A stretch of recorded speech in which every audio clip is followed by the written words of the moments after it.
ভোটে গরম মানেই ভোটে গরম দিনহাটা, ভোট মানেই ভোটে গরম দিনহাটা। দিনহাটা সবসময় উত্তেজনা, রাজনৈতিক উত্তেজনায় থাকে। সরাসরি চলে যাব প্রতিনিধি অভিজিতের কাছে।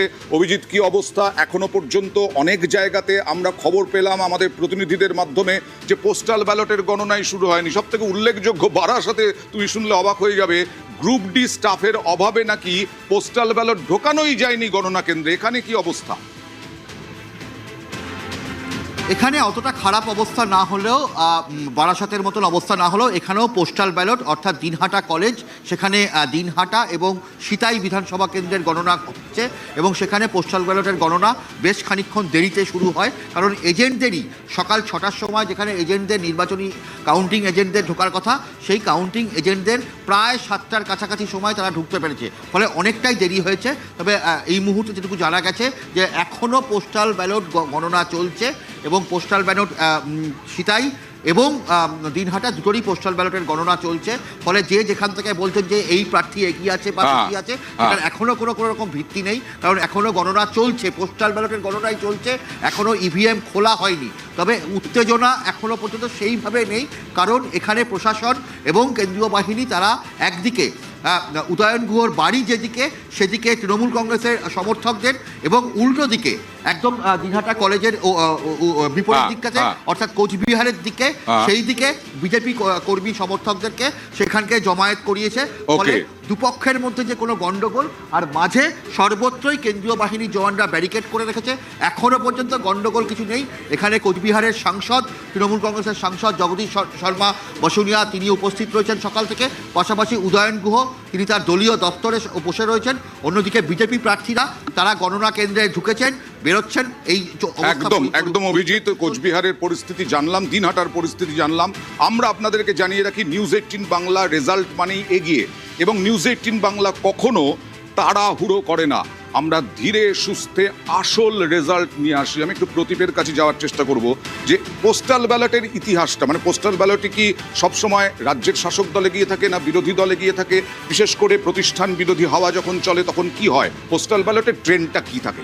দেখুন, পোস্টাল ব্যালটের ট্রেন্ড সাধারণতভাবে আমরা দেখেছি যে শাসক দলের পক্ষেই থাকে, কিন্তু এইবারের নির্বাচনটা একটু আলাদা। এইবারের নির্বাচনটা এমনভাবে নির্বাচন হয়েছে, তার প্রেক্ষাপট আলাদা, তার বিষয় আলাদা, এবং সেখানে শাসক দল বলতে মানুষ কাকে বোঝাচ্ছে, পশ্চিমবঙ্গের শাসক দল না এসআইআর যারা করিয়েছে সেই শাসক দল কেন্দ্রের, আমরা জানি না।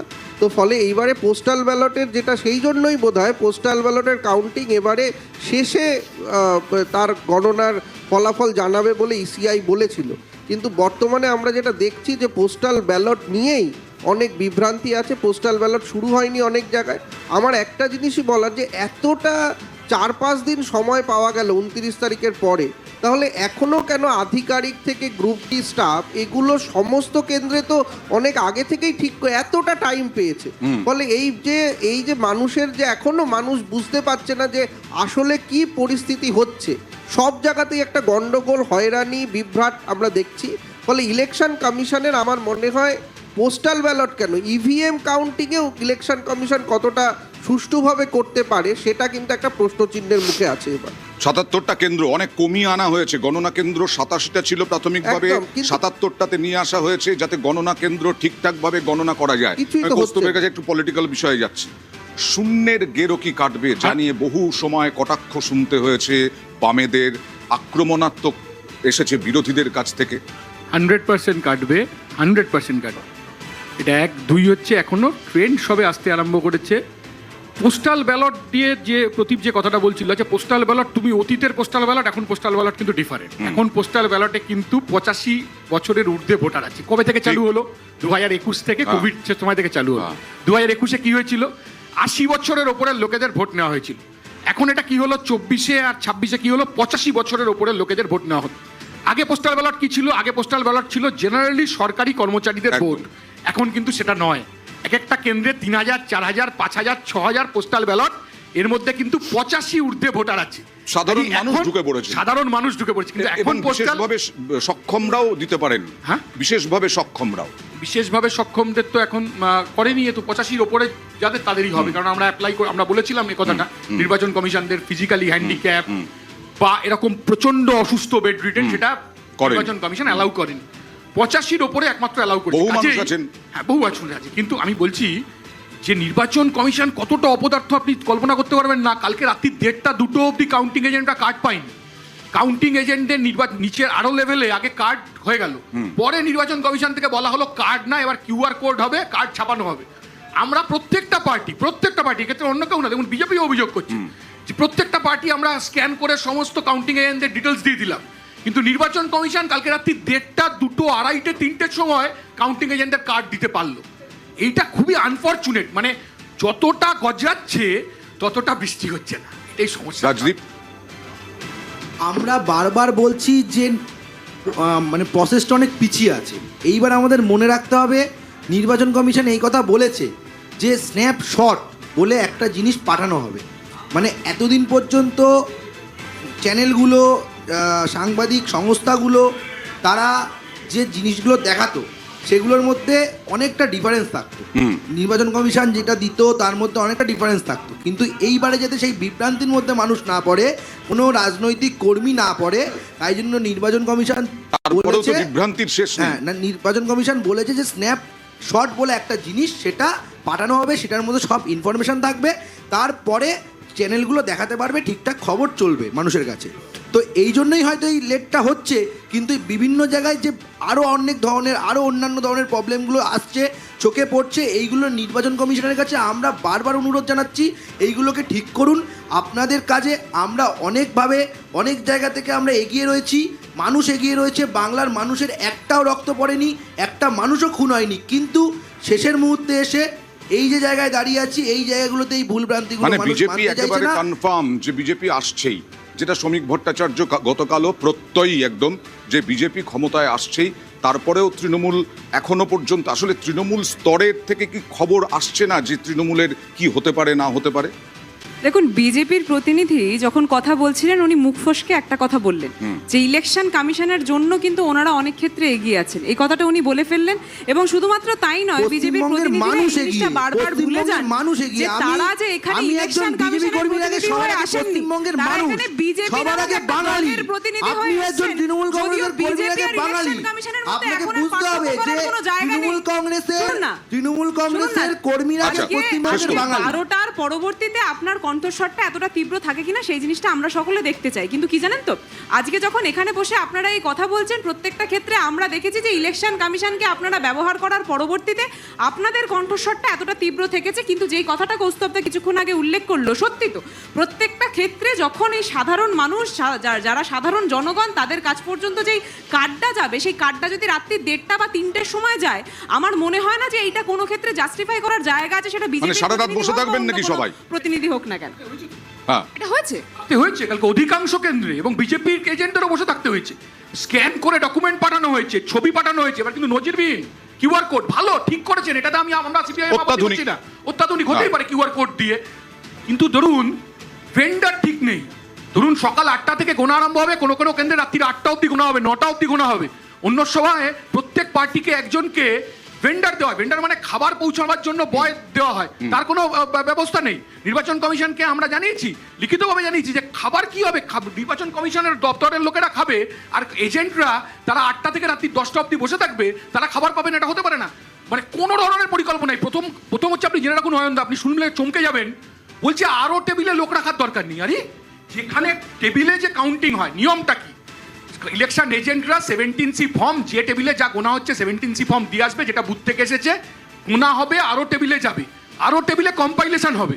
নির্বাচন কমিশন বলছে আরও টেবিলে ইলেকশন এজেন্ট আর প্রার্থী থাকবে, আরও টেবিলের কার্ড করেনি। গতকাল আরও টেবিলের কার্ড আমরা আপত্তি করতে হয়েছে আমাদের, সেক্ষেত্রে বিজেপি সেও আপত্তি করছে। মানে আমি কথা বলছি, তৃণমূলকে তো করতে হয়েছে, আমরা করছি, জানেই না, এবং বলছে আরো টেবিলে লোক থাকার দরকার নেই। আরো টেবিলে লোক থাকবে না তো। না, বিজেপি কি আসলে প্রতিবাদ করছে না, হাওয়া বোঝার চেষ্টা করছে, জল মাপার চেষ্টা করছে? কোনো জল নয়, কোনো হাওয়া বোঝার চেষ্টা নয়। যেখানে যেখানে নির্বাচন কমিশন ফেলিওর হবে, যেখানে যেখানে মানুষের বিপক্ষে যাবে নির্বাচন কমিশন, সেখানে সেখানে আমরা প্রতিবাদ করব। আমরা প্রথম থেকে বলে এসেছি, নো এসআইআর, নো ভোট এবং শান্তিপূর্ণ ভোট। আমাদের দুটো দাবি নিয়ে আমরা ইলেকশনে লড়তে নেমেছি। সিআরপিএফ যখন একটা 10 বছরের বাচ্চাকে রেপ করছে, সেই অভিযোগে যখন তাকে গ্রেফতার করা হচ্ছে, তখন বিজেপির প্রতিনিধিরা কোথায় প্রতিবাদ করেছে? কুমারকে এখানে আসতে হবে, এসআইআর কিভাবে হচ্ছে দেখে যান।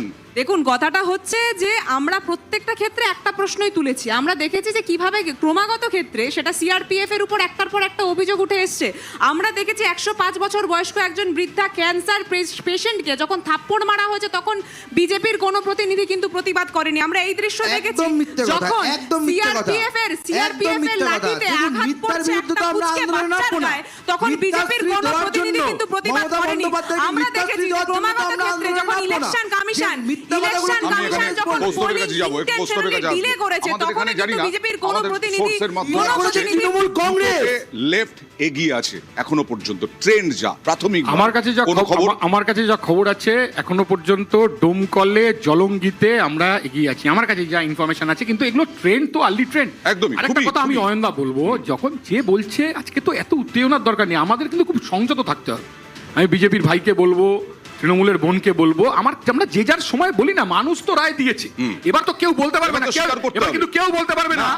যে এর ভোট ওদি দিয়েছে, একদম। ওখানে ছাপ্পা হয়েছে। হ্যাঁ। 3 লেয়ার চেকিং, আচ্ছা 3 লেয়ার চেকিংটা এভাবে নির্বাচন কমিশন নির্বাচন ভোট করতে পারে, পারে। এটা প্রমাণিত হলো। অতীতে করেনি, কেন করেনি? আরএসএস কি চেয়েছিল, তার দুর্গার কি হবে না হবে সে তো আমি বলতে পারবো না। কিন্তু আমি বলছি পশ্চিমবাংলার মানুষের যা ট্রেন্ড, পশ্চিমবাংলার মানুষ তাতে পশ্চিমবাংলায় যে ভোটের রায় যা দিয়েছেন তাতে বেরোবে। আমার কাছে এখনো পর্যন্ত ট্রেন্ড আমি যা খবর পেয়েছি তাতে জলঙ্গিতে ডোমকলে তুমি আমরা দুটো এগিয়ে। বললে, আমাদের কাছেও দুটো আছে, তবে টু আর্লি টু সে। আমি প্রদীপের কাছে যাবো। এখনো কোনো পর্যন্ত কোনো বামেদের ক্ষেত্রে বা কংগ্রেসের ক্ষেত্রে লাভবান হওয়ার কোনো সম্ভাবনা হিসেব কি বলছে আপনার? না, এখনো অবধি যেটা আমরা দেখছি যে কংগ্রেস এবং লেফট দুজনেই দুটো জায়গা থেকে এগিয়ে না, আছে। আজকের এই ট্রেন্ড ধরে বলছি না, আমি এমনিতেই সাধারণভাবে আমি বলছি যে আমাদের এবারে কিন্তু কংগ্রেসের এবং লেফটের একটা উত্থানের কথা তো আমরা সব জায়গাতেই দেখেছি, এবং তাদের যে মানুষের যে একটা উদ্দীপনা ছিল তাদের সব কিছুতে, সেটা আমরা দেখেছি। এবং কংগ্রেস সব থেকে বেশি মুর্শিদাবাদ এবং মালদায়, এবং লেফটের কিন্তু আমি বলবো দুটো না, অন্তত কলকাতার সন্নিকটেও কিন্তু 3-4টে জায়গায় যেখানে লেফটের ভোটগুলো লেফটে ফিরে আসার কথা। একটা খুব গুরুত্বপূর্ণ যে লেফটের ভোটগুলোই কিন্তু এতদিন হচ্ছে গিয়ে বিজেপির কাছে গেছিল, ফলে এইবারে লেফট কিন্তু চেয়েছে, এবং লেফটের যারা সমর্থক কর্মী তারাও অনেকটা ভেবেছে যে তাদের যে ভোট যেটা 2019 থেকে ক্রমাগত বিজেপির কাছে গেছে, সেইটা কতটা লেফটের কাছে ফিরে আসবে। এবং আমার নিজস্ব ধারণা সেটা হচ্ছে যে ডোমকল জলঙ্গি ছাড়াও বিভিন্ন জায়গায়, এবং আরেকটা জিনিস যেখানে যেখানে বিজেপি প্রাথমিকভাবে এগিয়ে আছে, আমি জানি না পরবর্তীতে হয়তো দেখা যাবে যে লেফট কতটা ভোট পেয়েছে, Right. হয়তো সেটা তৃণমূল কংগ্রেসের বিরুদ্ধে গেল না বিজেপির বিরুদ্ধে গেল, সেটা কিন্তু একদমই, মানে কংগ্রেস বা সিপিআইএম বা বামফ্রন্ট তারা কতটা ভোট পাচ্ছে তার উপরে নির্ভর করছে কিন্তু তৃণমূলের ভবিষ্যৎ বা বিজেপির ভবিষ্যৎ। আসবো বাংলার কুরুক্ষেত্রে সব খবর সবার আগে নিয়ে একটা ছোট্ট ব্রেকের পর। হেডলাইন।